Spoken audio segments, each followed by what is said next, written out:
Ay, ako nga pala si Manjiro. Kung bago ka pa lang sa channel ko, paki-like and subscribe lang.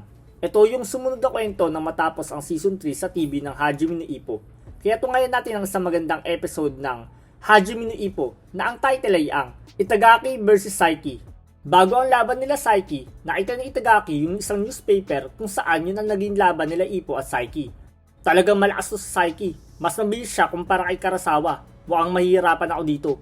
Pero nagawa siyang matalo ni Senpai sa loob ng 2 minutes and 12 seconds sa round 4 ng laban nila. Kailangan mas mabilis kung matalo si Saiki.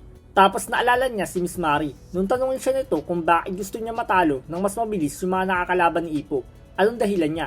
Sa akin na lang yung dahilan na yun kung bakit hindi na kailangan pang malaman pa ng iba. Kailangan lang mas mabilis kung matalo si Saiki.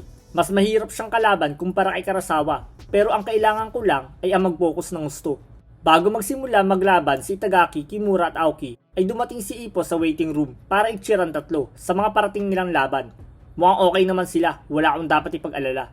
Pag alis ni Ippo, nagsimula na mag-warm up si Itagaki dahil siya na ang unang lalaban. Mukhang mas maganda ngayon ang itsura mo. Kailangan mo na lang talagang ipakita ang naging bunga ng naging training mo. Kailangan relax ka lang sa laban nyo, huwag ka masyadong kabado. Ang laban nyo ay merong 8 round, kaya huwag ka magmamadali, mag-warm up ka muna sa laban nyo. At talunin mo siya sa bandang gitna ng round. Sabi ni Mr. Shinoda.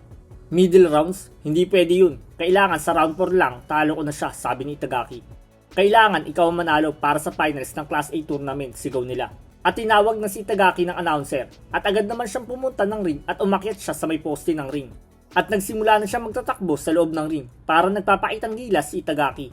At tinawag na rin si Saiki at nagsimula na rin mag-warm up. At pagpasok niya, bigla siyang tumalon sa may roof ng ring. Laban to ng parehas mabilis kumilos ng featherweight division. Sino kaya sa kanilang dalawa ang pinakamabilis, sabi ng announcer. Nagsimula na sila magkaharapan. Galingan mo, sabi ni Saiki. Oo naman, sagot ni Itagaki. Alam kong gusto mong makabawi kay Senpai, pero kailangan mo munang dumaan sa akin bago mangyari yon, sabi ni Itagaki. Nakakatawa ka naman, ni hindi man lang nga sumagi sa isip ko na kailangan kong labanan si Ippo, sagot ni Saiki. Sa totoo lang, sigurado mag-e-enjoy ako sa laban natin, sabi ni Saiki. Kailangan, pag ring pa lang, ay pakita ko na kagad ang bilis ko. Kailangan ko lang mag-focus, sabi ni Itagaki. Parehas na silang excited tumunog ang bell. Tunog pa lang ng bell, nagsimula na silang gumalaw. Pag nagsimula na ako mag-concentrate, nakakabuo na ako ng isang zone sa loob ng katawan ko na kung saan ang nagiging kilos ng kalaban ko ay parang buwabagal sa paningin ko. Minsan nga ay parang hindi na sila gumagalaw sa paningin ko. At ako lang ang malayo nakakagalaw sa isip ni Itagaki. At pag nakapag-concentrate na ako, wala na makakahabol sa bilis ko, sabi ni Itagaki. Wala nang pag-asa ang mga nakakalaban ko dahil hindi na nila ako nakikita ni hindi na rin nila ako masundan ang mga kilos ko, sabi ni Itagaki. Nagulat si Itagaki dahil nagawa siyang masundan ni Saiki kahit sobrang bilis na ng kilos niya. Alam ko ang iniisip mo na walang tao makakahabol sa bilis na meron ka, tama ba? Sabi ni Saiki habang nakangiti ito kay Itagaki. Para sabihin ko sa'yo, hindi lang ikaw ang mabilis, sabi ni Saiki. At nagsimula ng umatais si Saiki. Napangiti na lang si Itagaki na makita niyang palapit na sa kanya ang suntok ni Saiki. At sinabayan niya ang suntok ni Saiki kaya parehas nakamaon nila ang nagkatamaan. Nagsimula ng ibaba ni Saiki ang guard niya. Ano? Binaba niya ang guard niya? Minamaliit niya ba ako? Yung suntok na ginawa niya ay isang flicker jab. Kung ganun, mahihirapan na akong iwasan yung ganung klase ng suntok. At nagsimula ng umatais si Itagaki pero naiwasan lang ito ni Saiki. At nagbitaw si Saiki na maraming flicker jab. Sobrang bilis namang ginagawa nilang atake at parehas silang hindi nagkakatamaan.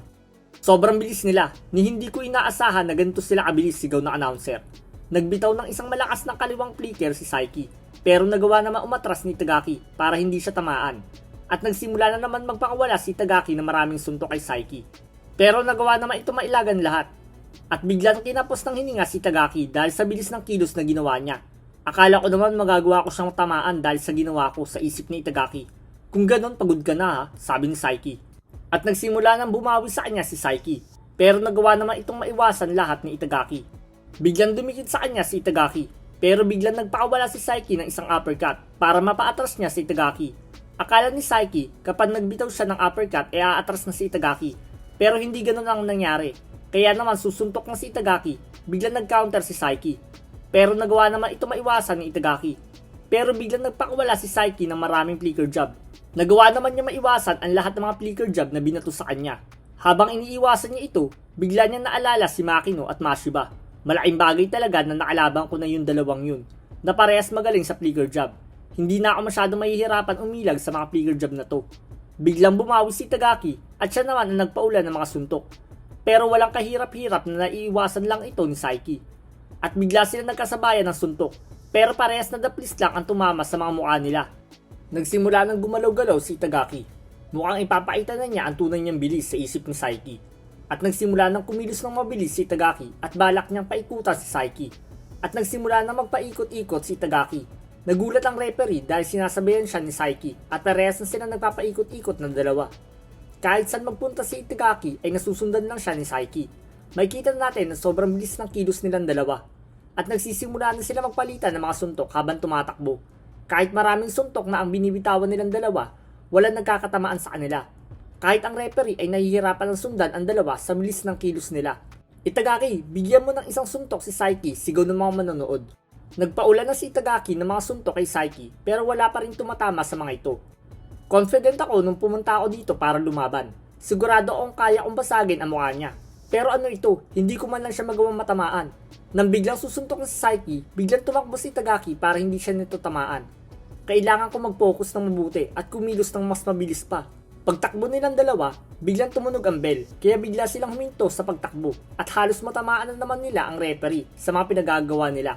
Bumalik na kayong dalawa sa mga corner nyo, sabi ng referee, habang si Itagaki at Saiki naman ay nagkatinginan lang. At biglang tinapik ni Itagaki ang kanang kamay ni Saiki at nakita naman ito ng referee, kaya biglang tinawag na referee ang pangalan ni Itagaki. Kung ganun, nahalata mo na pala, sabi ni Saiki. Bigla siyang binatukan ni Mr. Shinoda dahil sa pagtapik na ginawa niya kay Saiki.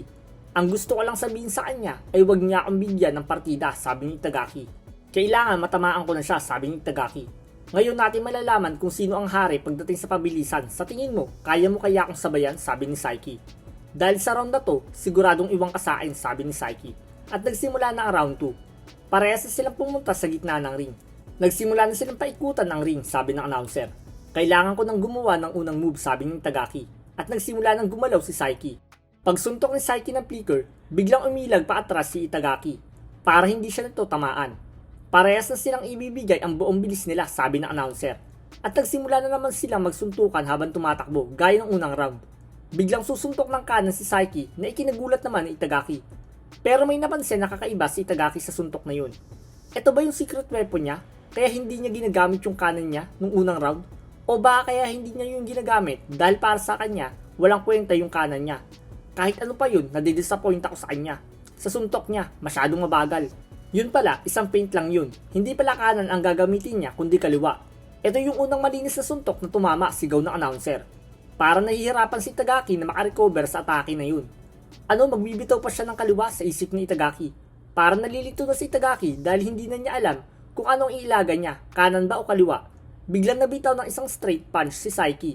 Hindi na alam ni Itagaki kung paint ba yung suntok na yun o hindi, kaya natatarantal na siya. Mukhang di mo na alam gagawin mo sabi ni Saiki. Habang si Itagaki naman ay hirap na maiwasan ang mga suntok ni Saiki. At biglang tumama ang straight na suntok ni Saiki at tumalisik si Itagaki sa lakas ng suntok na yun.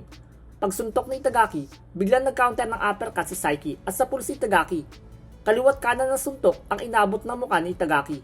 Parehas tayong hindi pa nakakalaban ng taong mas mabilis pa sa atin gumalaw, sabi ni Saiki. Ano nangyayari? Bakit natalo ako sa kanya, sabi ni Itagaki. Biglang sumugod si Itagaki. Ano ka ba? Huwag kang magmadali kung hindi ka sigurado sa gagawin mo, sigaw ni Mr. Shinoda. At sapul na naman sa mukha si Itagaki. At sunod-sunod na tinatamaan ito sa mukha. Sumusuko ka na? Dikitan mo siya. Kung kinakailangan mo na mag-clinch, gawin mo para hindi ka tumumba. Itong laban na to ang magkakaalaman kung sino sa atin ang mas mabilis. At nagawa na naman matamaan si Itagaki sa mukha. Ano nangyayari sa kanya? Bakit siya biglang lagi natatamaan, sabi ni Ippo. At patuloy pa rin tiyatamaan si Itagaki. Nawawala na siya ng control sa laban, sabi ni Ippo. Puro kaliwa pa rin ang binibitawan ni Saiki at lahat yun ay tumatama sa mukha ni Itagaki, sigaw ng announcer. Mabilis si Itagaki, pero si Saiki gumagamit siya ng paint para maging siguradong tatama ang mga suntok niya. Sigurado ako naghihintay lang siya para sa isang duel exchange, sabi ni Kamugawa. Ganun ba yung coach? Kaya nagpapatama si Itagaki dahil nag-aabang siya ng counter, sabi ni Mr. Yagi. Coach, mukhang may nakakalimutan ka, sabi ni Mr. Shinoda. At paglingon nila, nagulat sila dahil ang mga mata ni Itagaki ang target ni Saiki. Nakapikit na ang isang mata niya, gaya ng ginawa niya sa akin nung maglaban kami, sabi ni Ippo. Parehas ang ginawa niya nung maglaban sila ng bata, sabi ni Kamugawa. at pumasok na si Saiki sa blind spot kaya bigla nawala ito sa paningin ni Itagaki. At bigla niyang sinuntok si Itagaki at sapul sa muka. Ang laki ng buwelo niya, sigurado malakas ang suntok ngayon. Nagsisimula namang hina ang tuhod niya, sigaw ng announcer. Tapusin mo na ang laban, sigaw ng coach ni Saiki. At sumugod na si Saiki kaso biglang pumagit na ang referee, yung pala tapos na ang round 2 ng laban nila. Katapusan na ba ni Itagaki, sabi ng announcer. Wala maisip na magandang suggestion si Mr. Shinoda na pwedeng ibigay kay Itagaki. Nakikita kong handa ka na ulit lumaban. Subukan mo mag-enjoy lang sa laban. Huwag ka masyadong nag-aalala sa laban nyo. Basta mag-enjoy ka lang sa laban nyo. At huwag mo masyadong seryosohin, sabi ni Mr. Shinoda. Ano, mag-e-enjoy ako? Pag ginawa ko yun, magmumukha akong tanga, sabi ni Itagaki. Mukhang masaya tong laban namin. Masabi kong mabilis talaga si Itagaki. Hindi ko maramdaman kahit kanino yung gantong klase ng thrill, sabi ni Saiki. Huwag ka masyadong magmadali. At lagi mong itaas ang guard mo para kung sakaling umatake siya, sabi ng coach niya. At sinimulan na ang round 3 ng laban nila. Pumasok na naman si Saiki sa blind spot. Kaya naguguluhan na naman si Itagaki kaya hindi na siya makapag-isip na maayos. At tinamaan na naman siya ng mga flicker jab. At sa pull siya ng isang straight. Yung suntok niya ay lumilitaw lang kung saang parte na hindi ko siya makita. Alam ko nasa blind spot ko siya pero wala akong magawa. Nagsimula na siyang igalaw-galaw ng mabilis ang mga paa niya. Ano? Shuffle? Mukhang inaasar mo talaga ako ah.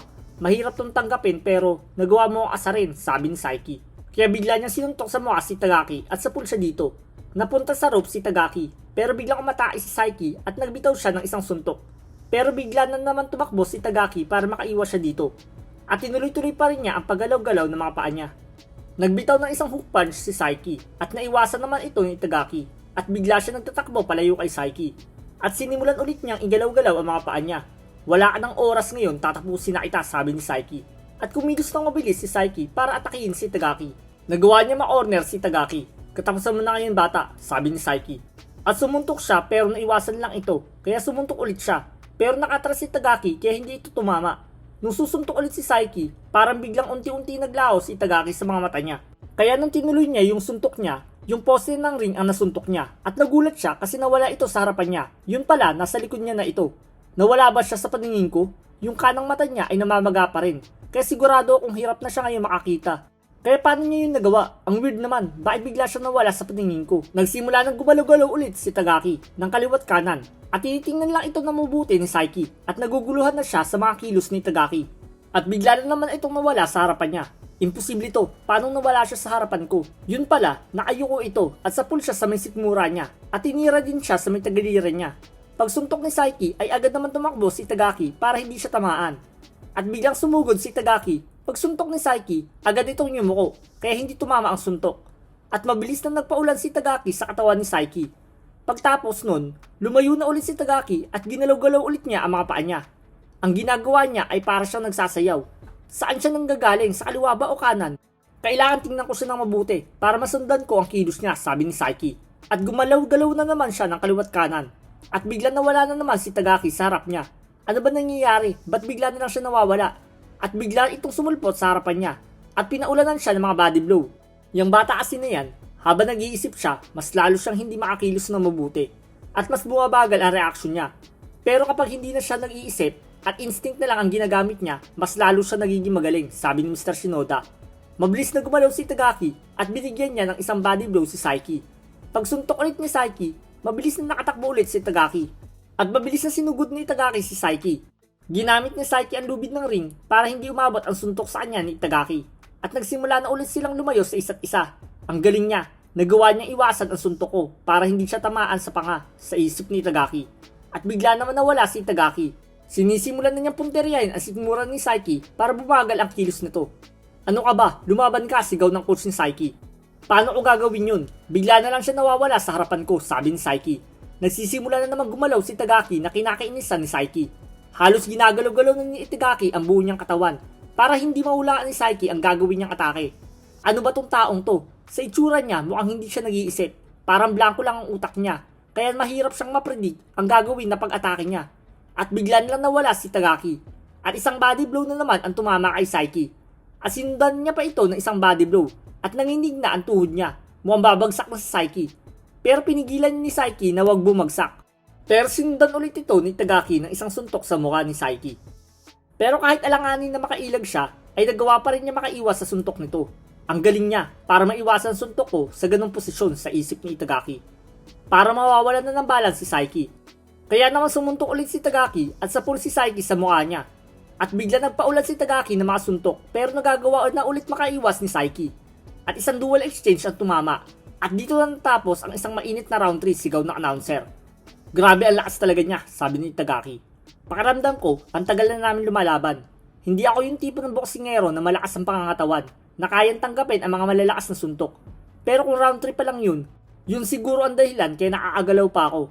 Anong round na ba ang kasunod, sabi ni Itagaki. Round 4 na ang next. Round 4? Round 4 na pala, sabi ni Itagaki. Sigurado ako lamang pa rin ako sa punto, sabi ni Saiki. Kahit mo napinsala ang katawan mo, tingin mo may pag-asa ka pa ba, sabi ng coach niya. At nagsimula na ang round 4 ng laban nila. Simula pala ng round 4 ay gumalaw-galaw na ulit si Itagaki. Makikita mo kung anong kaibahan ng isang veterano, sabi ni Saiki habang nakataas ang guard niya. Ginalaw-galaw ulit ni Itagaki ang buo niyang katawan. Tuwing nakikita kong ginagawa niya yan, masyado ako naguguluhan sa mga kinikilos niya. Mahirap basahin ang galaw niya, lalo na't hindi siya nag-iisip. Parang kusa lang na gumagalaw ang katawan niya. Hindi niya siguro alam na ang pagbibigay ng reaksyon ay isa ring paint, sabi ni Saiki. At bigla na naman nawala si Itagaki. Sigurado akong susugod na ulito, sabi ni Saiki. At umatake na naman si Itagaki, pero sa guard lang niya tumama yun. Pero si Saiki naman ang biglang nawala dahil binilisan ni Saiki ang kilos niya. Kahit tinamaan na si Saiki ng mga body blow, nagagawa pa rin itong kumilos ng mabilis. Yung tumatakbo ng mabilis, yun talagang specialty ko. Bakit hindi natin ibalik yung ganun laban gaya ng simula ng round natin? Nagsisimula na ulit sila magpalitan ng mga suntok, si Itagaki at si Saiki. Pagkasuntok ni Saiki, bigla itong tumakbo sa may likuran ni Itagaki at nagsimula na sila magkalapit ng dalawa. Biglang susuntok ng kaliwa si Saiki pero agad nawala si Itagaki sa patingin niya. Pero kahit nag-guard siya, nagawa pa rin ni Itagaki na mapagbigay sa kanya ng body blow. Halos masuka si Saiki sa body blow na binigay sa kanya. Agad naman lumayo sa kanya si Itagaki. Mukhang nasasaktan na siya sa mga body blow na kanina pa niyang hindi pinapansin. Pero ngayon napahinto na siya, sigaw ng announcer. Mabilis na nagbigay si Itagaki ng mga body blow at napunta ito sa may likuran ni Saiki. Nagsimula nang bumuka si Itagaki at ginagalaw-galaw na niya ang katawan niya, habang si Saiki naman ay mukhang susugod na kay Itagaki. Nagbitaw si Saiki ng mga kaliwa, pero nagagawa naman itong mailagan ni Itagaki. At bigla itong sumuntok, pero nagawa naman mailagan ni Saiki. Nagpaulan ng mga suntok si Itagaki, pero sinasanggalang ito ni Saiki, at hindi ito pumapasok sa guard niya. Nagbitaw si Itagaki ng isang uppercut, at mukhang pumasok ito sa guard ni Saiki. Patuloy pa rin nagbibitaw ng mga suntok si Itagaki. At biglang nag-open ang guard ni Saiki, kaya naman sa pulsis sa mukha nito. Bumawi naman si Saiki, pero nagawa naman ni Itagaki na iwasan ito. Ginagaya niya ang ginagawa kong pag-ilag sa mga suntok niya, sabi ni Saiki. At biglang nagbuelo ng suntok si Saiki. Napasigaw naman ang coach niya na huwag niyang ituloy. Naiwasan naman ito ni Itagaki at naghahanda na ito para sa isang counter. At sa pulo naman sa mukha si Saiki sa counter na ginawa niya.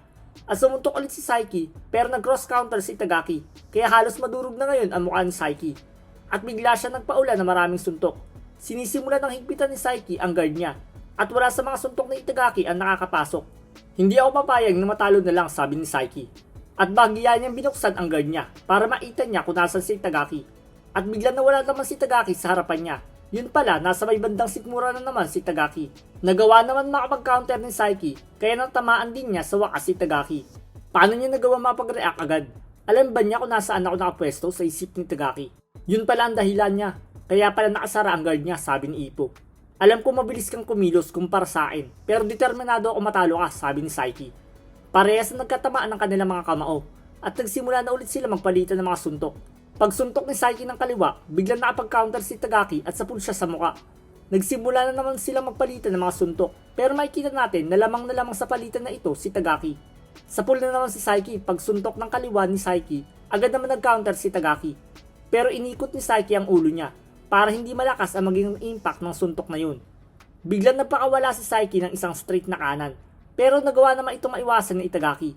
At sa pulsa mukha si Saiki sa ginawang counter ni Itagaki. Hindi ako papayag na makuha mo ang title ko bilang isang speedstar, sabi ni Saiki. At nagpaulan na siya ng maraming mga suntok. Pero madali lang itong naiiwasan ni Itagaki. Nagsimula nang bumigay ang binti ni Saiki, parang hindi na niya kaya pang tumayo pa. Agad naman sinamantala ito ni Itagaki at pinaulanan niya ng suntok ang mukha ni Saiki.